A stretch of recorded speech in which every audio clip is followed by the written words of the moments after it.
আসসালামু আলাইকুম। আজকে আমি আপনাদের সাথে শেয়ার করব একদম অথেন্টিক রেসিপিতে গরুর মাংসের বিরিয়ানি। এভাবে যদি একবার বাসায় বিরিয়ানি রান্না করেন, আমি শিওর হয়ে বলতে পারি আর কোনো দিন অন্য কোনো রেসিপি ট্রাই করবেন না। মাস্ট এই রেসিপি দিয়েই সবসময় আপনারা বানাবেন। সো চলুন আজকের রেসিপিটা আপনাদের সাথে শেয়ার করা যাক। তো বিরিয়ানিটা রান্না করার জন্য প্রথম থেকেই কিন্তু প্রস্তুতি নিতে হবে খুব ভালো করে। এই জন্য আমি এখানে একটা পাতিলে পানি বসিয়ে দিয়েছি। এর মধ্যে 1/2 চা চামচ পরিমাণ হলুদের গুঁড়া আর লবণ দিয়ে কিছু আলু টুকরো করে কেটে নিয়েছিলাম। এগুলোকে সেদ্ধ করে নিব। আলুগুলোকে পুরোপুরি সেদ্ধ করব না, কিছুটা সেদ্ধ হয়ে গেলে আমি এটাকে নামিয়ে ছেঁকে নিব। এখানে ছোটো টুকরো করে মাংস নিয়েছি প্রায় 1 কেজির মতো। 1 কেজি চালের বিরিয়ানির জন্য এখানে 1 কেজি পরিমাণ মাংস নিয়েছি। তারপর এখানে নিয়েছি একটা রাঁধুনি 1 প্যাকেট মশলা, এটা পুরোটাই ইউজ করব। 1 কাপের মতো পেঁয়াজ কুচি, 1 কাপ পরিমাণ দই, এটাকে ফেটিয়ে নিয়েছি একটু লেবুর রস দিয়ে, 2 টেবিল চামচ পরিমাণ আদা বাটা আর 1 টেবিল চামচ পরিমাণ রসুন বাটা। আমি এখানে নিয়ে নিব 1 কাপের মতো আরও পেঁয়াজ কুচি, এটা নিব বেরেস্তা করার জন্য। তার সাথে কিছু গরম মশলা নিয়েছি, তেজপাতা, এলাচ, গোলমরিচ নিয়েছি, দারুচিনি নিয়েছি, কিছু কাঁচামরিচ। চুলাতে একটা প্যান বসিয়ে এর মধ্যে 1 কাপ পরিমাণ সয়াবিন তেল দিয়েছি। তারপর আলুগুলোকে গোল্ডেন কালার করে ভেজে নিয়েছি। এই তো আলুগুলোকে ভেজে উঠিয়ে রাখবো। তারপর 1 কাপের মতো পেঁয়াজ কুচি বেরেস্তা করে নিব। চুলার আঁচটা একদম হাই হিটে রেখে এটাকে গোল্ডেন কালার করে ভেজে নিতে হবে। ঠিক এই পর্যায়ে চুলাটা বন্ধ করে আমি পেঁয়াজ বেরেস্তাটা নামিয়ে নিব।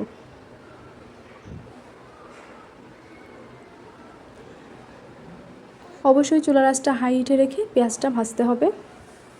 তারপর বেরেস্তাটা যেন মচমচে থাকে এই জন্য আমি এখানে চিনি ব্যবহার করছি।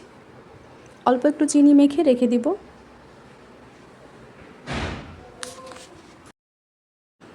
তারপর অবশিষ্ট তেলের মধ্যে আমি এখন কিছু পেঁয়াজ আর গরম মশলা নিয়েছিলাম, এটা ভেজে নেব। এগুলোকে একদম গোল্ডেন কালার করে ভেজে নিতে হবে।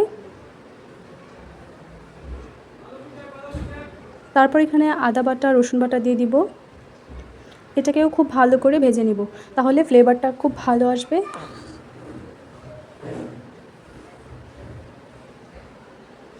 তারপর অ্যাড করে দিচ্ছি কিছু কাঁচামরিচ আর 1 প্যাকেটের হাফ প্যাকেটের বেশি আমি এখানে মশলা দিয়ে দিলাম, আর বাকিটা পরে ব্যবহার করব। আর এখানে যেই টক দই নিয়েছিলাম এটাও দিব। খুব ভালোভাবে মশলাটাকে 5 মিনিট সময় নিয়ে কষিয়ে নিব। তারপর এটাতে মাংস অ্যাড করে দিব। মাংসটা দিয়ে খুব ভালোভাবে নেড়ে চেড়ে এটাকে মিশিয়ে নিব।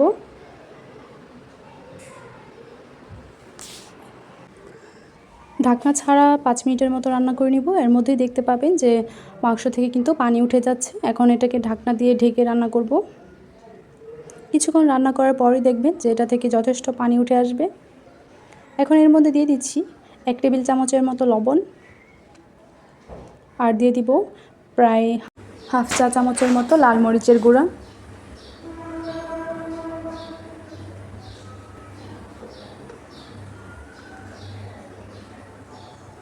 তো এখন সময় নিয়ে মাংসটাকে কষিয়ে নিতে হবে।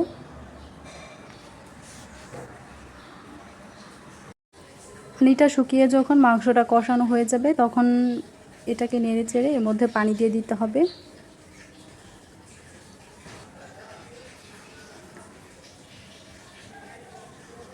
একটা জিনিস খেয়াল রাখতে হবে, মশলা এবং মাংস যত বেশি কষিয়ে নেবেন তত বেশি টেস্ট ভালো আসবে।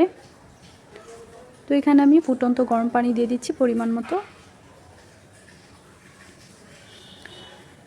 তো মাংসটা কিন্তু এখন সেদ্ধ হয়ে গেছে, কিন্তু সফট হয়নি। এইটুকু পানির মধ্যেই মাংসটা রান্না করে নিলে পারফেক্টলি সফট হবে।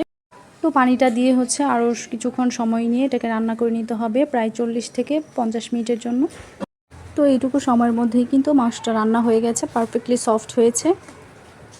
ঠিক এ পর্যায়ে আমি চুলাটা অফ করে দিচ্ছি। তো বিরিয়ানিটা রান্না করার জন্য এখানে আমি চালটা রেডি করে নেব। এখানে প্রায় আমি 1 কেজির মতো পোলার চাল নিয়ে নিব, আর চালটাকে প্রায় 20 মিনিট সময় নিয়ে এটাকে ভিজিয়ে রাখবো। তারপর ভালোভাবে পরিষ্কার করে ধুয়ে ছেঁকে নিয়েছি।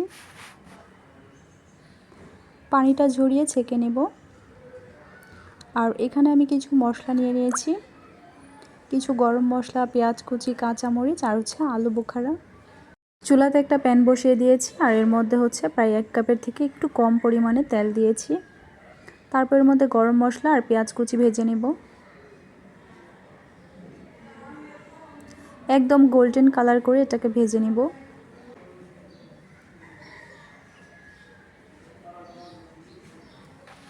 তো ভাজা হয়ে গেলে এর মধ্যে চালটা দিয়ে দিব। আর পোলার চালটাকে খুব সুন্দর করে সময় নিয়ে 3 থেকে 4 মিনিট সময় নিয়ে এটাকে ভেজে নিতে হবে, এতে করে খুব সুন্দর একটা ফ্লেভার হবে। আর রান্না করার পর বিরিয়ানিটা একদম ঝরঝরে হবে যদি ভালোভাবে ভাজা হয়। তারপর এখানে আলু যেটা ভেজে রেখেছিলাম দিয়ে দিব, আলু বোখারা দিয়ে দিব, কিছু কাঁচামরিচ দিয়ে দিব ফ্লেভারের জন্য। তারপর দিয়ে দিচ্ছি বিরিয়ানি মশলা। মাংসটা কষানোর সময় হাফ প্যাকেটের মতো মশলা দিয়েছিলাম আর এখন বাকিটুকু দিয়ে দিচ্ছি। মানে 1 কেজি বিরিয়ানি রান্না করলে কিন্তু প্রায় একটা মশলা, রাঁধুনি বিরিয়ানি মশলা পুরোটাই লাগবে। তারপর এখানে মাংসটা দিয়ে দিচ্ছি যেটা কষিয়ে রেখে দিয়েছিলাম। মাংসটা দিয়ে খুব ভালো করে নেড়েচেড়ে মিশিয়ে নিব। তারপর এখানে পানি দিব। আমি রান্নাতে সবসময় ফুটন্ত গরম পানি ব্যবহার করে থাকি। পানির পরিমাণটা যদি বলি একেবারে সোজা হিসাব, 1 কেজি চালের জন্য এখানে 2 কেজি পানি দিয়েছি। মানে এই মগ দিয়ে আমি 2 মগ পরিমাণ চাল নিয়েছিলাম, 4 মগ পানি দিয়েছি, এটাই হিসাব।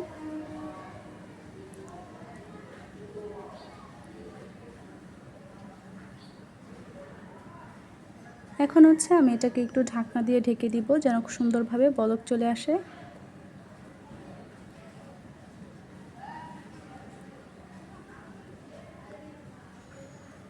তারপর ঢাকনাটা উঠিয়ে একদম নেড়ে চেড়ে দিব যেন নিচে লেগে না যায়। আর চালটা যেন পুরোপুরি সব দিকেই তাপ লাগে সেই দিকটাও খেয়াল রাখতে হবে। এখন এটাকে আবারও ঢাকনা দিয়ে ঢেকে রান্না করতে থাকবো প্রায় 3-4 মিনিটের জন্য।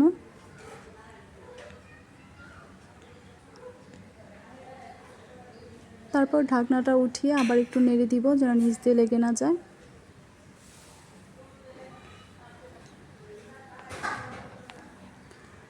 চালটা কিন্তু এখন পুরোপুরি সেদ্ধ হয়নি, প্রায় 80% মতো সেদ্ধ হয়ে গেছে।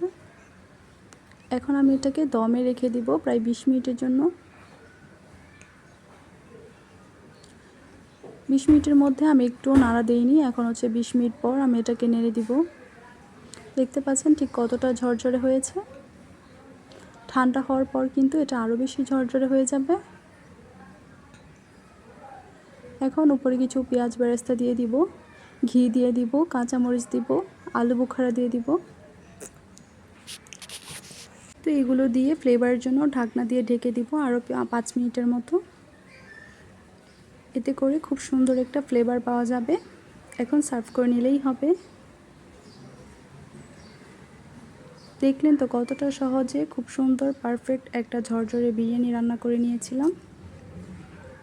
তো এইভাবে কিন্তু অবশ্যই বাসায় আপনারাও ট্রাই করতে পারেন। আশা করি আজকের রেসিপি আপনাদের ভালো লেগেছে। ভালো লেগে থাকলে অবশ্যই আমার চ্যানেলটি সাবস্ক্রাইব করে দিবেন।